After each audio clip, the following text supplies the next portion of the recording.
Most of us have watched Doctor Strange's Multiverse of Madness. We all sat in the theaters or in the comfort of our homes to watch this movie, and all the views blended into this movie, and more interestingly, the multi-universal concept and the different variants of each character in the MCU. So now, we will gain the attention of missing the Easter eggs or references in this movie. So let's go to our video. Number 1, the Gap Junction and the Book of Vishanti and the connections to Doctor Strange. The film opens in the Gap Junction as Defender Strange races with American Chavez toward the Book of Vishanti. American Chavez is a young multiverse hopper from the comics who comes from the ideological parallel.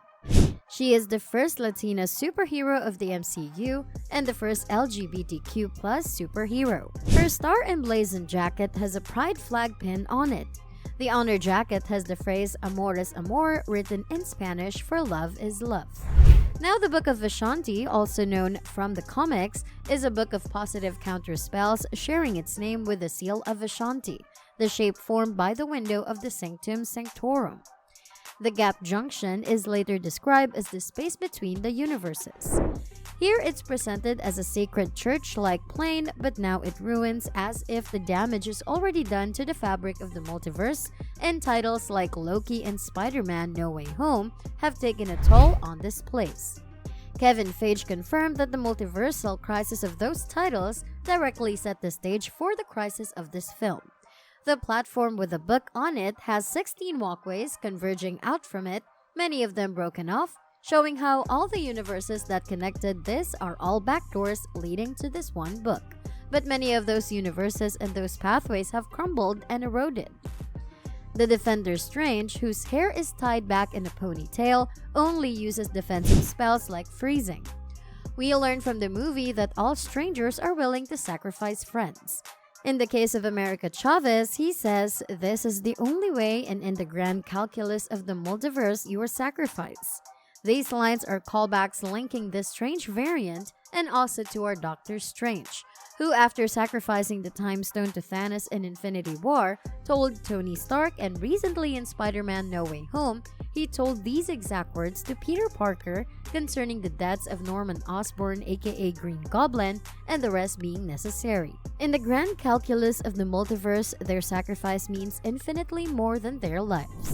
Number 2, Dream or Nightmare. We can see Doctor Strange waking up in bed, seeing all this as a dream, just like a nightmare. This movie defines all the dreams we see in our multiversal selves' lives, a concept explored in real-world metaphysics. But the MCU poses some interesting questions. Were the nightmares Wanda gave the Avengers Age of Ultron visions of other universes? Let me know about it in the comment section. In Infinity War, Tony shares a dream with Pepper about having a kid named Morgan, and eventually they have a kid named Morgan. So there is a potential theory that the dreams in the MCU can be visions from the alternate universe. Another similar event is when Wanda wakes up from this dream alone in her bed, where she is spending her time with her beloved kids. This is also evident later in the movie, where she meets another variant of Billy and Tommy in another universe. Number 3, the broken metaphor. Doctor Strange likes things broken and doesn't want to discard them. A watch face that he left broken to reflect the unhealable wound of his hands and his mastery of the mystic and the mental over the physical and his love life, Christine Palmer, and who broke up due to his self-centered personality, but they remain friends, and also his broken watch, which Christine Palmer gifted to him. Strange uses magic to tie his tie as a reminder that his hands are still damaged from his accident in the 2016 film. And his hands are truly his unhealable wound. Number 4, sacrifice or happiness. Heroes in this movie think that sacrifice comes at the cost of personal happiness, but must learn by the end that sacrifice is how we find deeper fulfillment and inner peace. The Time Stone he sacrificed to Thanos to save his Avenger friends led to the Avengers being able to fix things in Endgame. It also left survivors living with the emotional toll of that conflict, similar to that of Wanda's case, where Thanos used that same Time Stone to kill Vision and thus leading to the events in WandaVision. Strange apologizes to Christine Palmer, saying he made sacrifices to protect Christine and that he's glad she's happy. Number 5, Defender Strange and Zombie.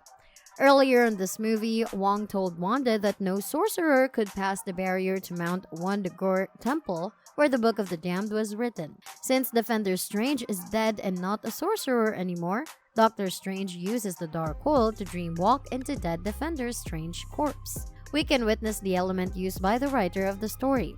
It means using the given objects and giving them new practical functions for the hero to advance. Those souls of the damned that attack Defender Strange are not just an obstacle. He uses them by turning them into a new cloak, is the only way Strange could fly over there. That's a smart example of what screenwriters call the economy of story. The clip of the zombie Strange is a callback or a reference to the What If series. But it's not Strange from What If, who was a cruel kind of guy. Number 6. The Dimensions. They fall through a beehive filled with bees lined with honeycomb. We saw in the movie that a bee landed on America's finger that first triggered her fear and opened the star portals that took her from her mom's. Then they're underwater beside a coral reef, and some fish swim out with them back in the open air in New York. The next universe is a grid of techie tubes. It's filled with Stark drones from Spider-Man Far From Home. Then a place filled with bones, piles of skulls, other skeletons are climbing lampposts made out of spines, and all the buildings are made of bones. It's a possible hell. Next, a universe with a T-Rex fighting a Triceratops, then an animated universe, a reality where everything takes a cubic form. Then they shift into paint reality, where America says she's been trapped in before, making it hard to eat. Then old theme film was the celluloid showing 1930s New York. Then a rocky volcanic setting with lava rivers, similar montage in What Episode 8, Ultron and the Watcher, breaks through some realities resembling Mustafar. Number 7. The Illuminati. The Illuminati in Marvel Comics is a 6-member group of leaders representing different super factions: Tony Stark, leader of the Avengers; Charles Xavier, leader of the Mutants; Reed Richards, leader of the Fantastic Four; Doctor Strange, Sorcerer Supreme; Black Bolt, leader of the Inhumans; and Namor, king of Atlantis. But in the 838 universe, Mordo introduces the 838 Illuminati lineup, including himself, naming himself Baron Karl Mordo, Reed Richards, Professor Xavier, Captain Carter, Captain Marvel, Black Bolt. Number 8. Back of the Bus. The back of the bus has an ad for La Liave coffee to unlock a better day. Are they Spanish for the key, a hint at Strange's quest to use his watch to unlock the back door to the Gap Junction, and also the Spanish-speaking superhero being the key to his multiverse. Number 9. The Crescent Moon. Crescents are formed by the shadow of the Earth on the Moon from the light of the Sun behind us. So the crescent could be his dead world's shadow being cast on the other world that collided into it. Maybe Earth 838. The reality of 838 Strange that collided into this universe, the dimension of Sinister Strange, where the Illuminati referred to 838. Strange might have used the Darkhold to dreamwalk into Sinister Strange, and Sinister Strange tried to cast him out. And that war between the two dragged their worlds together in a way that killed everyone. Number 10. The Third Eye. At the end of the movie, a seemingly happier Doctor Strange, who had a moment of catharsis after he could tell the 838 version of Kristen Palmer what he truly felt, was walking around the streets of New York. However, he came to a halt when he felt a screeching pain leading to his third eye opening. Then the same third eye opened again in the post-credit scene involving Clea, who invited Strange to help her stop an incursion. The third eye is probably one of the effects that happen to a master of the mystic arts whenever they use the Darkhold. As you probably already know, the Darkhold is made of dark energy from the Dark Dimension, which is the same dimension that Dormammu inhabits. In that regard, it is a sinister artifact with immense dark power. This third eye may have something to do with Doctor Strange in his next movie, especially if it involves going to the Dark Dimension. Or it could be some sort of a tie that he has with the Dark Dimension, considering that he has already exposed himself to the dark energy of the Darkhold. No one knows what it does, but it might allow him to have a host of dark magical powers. That's it, guys. We can come to our reality. Hope you guys enjoyed our video.